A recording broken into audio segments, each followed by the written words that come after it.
Hello, guys, and welcome back to Laura's Plain Old Life. I am super excited to be recording a podcast episode today. It is actually a Sunday, and I don't usually do content creation on Sundays, except for I am doing a series on my Instagram right now. That's like my comfy outfit series. So I do that like pretty much every single day. But on Sundays, I am usually home with my family and my husband's not at work, so we try and spend time together. But my daughter's currently napping and my husband is at the movies with a friend. So I know my week is going to be super busy this week because I'm actually coaching 4 days this week, and I haven't been coaching much. So yeah, I know I'm going to be super busy this week, so I thought it would be better if I just recorded this today. It kind of worked out for my schedule. So a little update on me. If you've watched my YouTube videos, which if you're listening to this podcast and you want to watch the video version, it is on my YouTube channel, which is just Laura Ellison. So my podcast, Laura's Plain Old Life, is on there, and then also my normal vlogs and whatnot. So yeah, if you watched my most recent vlog, I think I talked about getting my wisdom teeth out and my face was like super swollen and everything. And I still have a bruise on my right side, if you can see. But for the most part, I am eating a lot more regularly now, like normally, I guess. And I'm feeling a lot better. I have so much less pain. I pretty much only get pain like in my jaw and my like back of my teeth when I eat. I do have like a huge TMJ issue now. I had TMJ before and my surgery just like made it 10 times fucking worse. So that kind of sucks, but yeah, other than that, my other podcast, Mindfully Climbing, is like fully back up and running and I'm so excited about that. If you are on my YouTube channel, I wanted to give a shout out to my 299th subscriber, Olivia, and my 300th subscriber, Callie. I love you guys. Thanks. I guess that's all. But yeah. And then today is it's probably going to be a shorter episode, and it's something that I haven't talked about in a while. But I was going through one of my old notebooks and I had like all of these questions written down that I wanted to like ask my doula when I interviewed her before I had my baby. So if you don't know what a doula is, they are kind of similar to a midwife in the sense that they like know a lot about birth and they do it a lot more naturally and stuff like that. But midwives are more like medical and doulas are like less so. At least that's my understanding and like my takeaway from it. It's so cold here. I have been obsessed with hot coffee and hot chocolate. So, anyways, when I gave birth, and I'm sure if you've listened to my birth story, you know about this, but when I first found out I was pregnant, my entire plan was have a baby in the hospital. And then when I was like probably 20, like late 20 something weeks pregnant, like 27 or 28 or something, I was like, you know what? Fuck it. I want to go to a birth center. I want to get a doula, like all of this kind of stuff. And completely changed my whole birth plan. Like it was like totally different. So I like went to a birth center, I got a doula, and to find my doula, I literally just like went online and was like doulas near me basically. And then I found a couple that I seemed like I liked, and I like looked at their social medias and their websites and like their reviews and all of that. And then the first one that I picked, I was like, you know what? I'm going to interview my doulas because that's exactly what you should do. It's so similar. Like it's very similar to therapy where like not every single therapist is going to work for you. Not every single doula is going to work for you, obviously. And because it's such a huge change in your life and like such an emotional moment, like you obviously want somebody that you trust and somebody that you've met before and things like that. So yeah, I like scheduled an interview with this doula, and doulas can do lots of different things. They can do like prenatal care, they can do, during labor, they can do postnatal or like postpartum care. Not as much for the baby, but like they do a lot of stuff for the mom because a lot of people forget that like it's the mom's birthday too, which is it's a very big deal.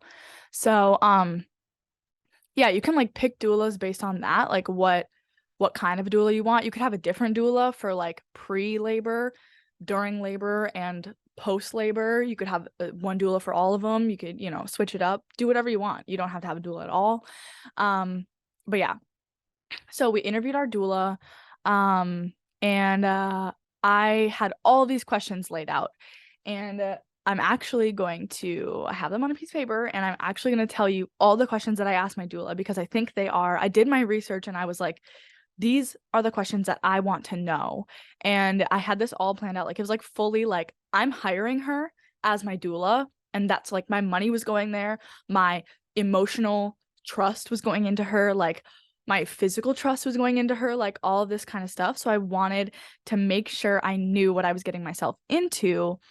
And yeah, so I'm not gonna say my doula's name because I don't know if she'd be comfortable with that, but I don't have anything bad to say about her. Like, I loved her. So anyways, I loved her. So the first question that I have on my list of like what I wanted to ask, because basically like she comes there and it is like a job interview. Like, she was like, okay, like this is me. And then I was like, okay, these are the questions I have. And she like came to my house and everything. It was so great. So my first question is like fairly broad. And I asked, what does it look like for you to support a woman through labor? And I think this one is very important because everybody has different things that they, like before you get a doula, you have like this kind of idea in your head about like how you want your labor to go. Even if it's just like the tiniest speck of an idea, like you still kind of have one. You know what I'm saying? And so you just kind of want to see like what she normally does, what she's comfortable with doing, that kind of a thing. And so she basically told us that like there were these courses that she would like go through for, X amount of weeks leading up to like when I was like 40 weeks, like full term pregnancy, and like teach us all of this kind of stuff and like give me stuff to research and like help us prepare for the baby and like what would go down when I was in labor, that kind of stuff, or those kinds of things. And then the second question I had is, how many births have you attended? So some people want doulas that have been to hundreds of births. Some people don't care. Some people don't care if they've been to 0. Some people don't care if they've been to 9. Some people don't care if they've been to 100. Like, it doesn't matter. Because it was my first baby, I wanted somebody that had at least been to a few, and felt very comfortable in her position. And so then the next question I asked was, what are your fees and what happens if I need an emergency cesarean and don't need the labor support anymore? So this is where she kind of like went through her fees. You can hire a doula at any time during your pregnancy. So I could have hired her when I found out I was pregnant at like 5 weeks pregnant, but I didn't. So I didn't have the same rate as like somebody else would have.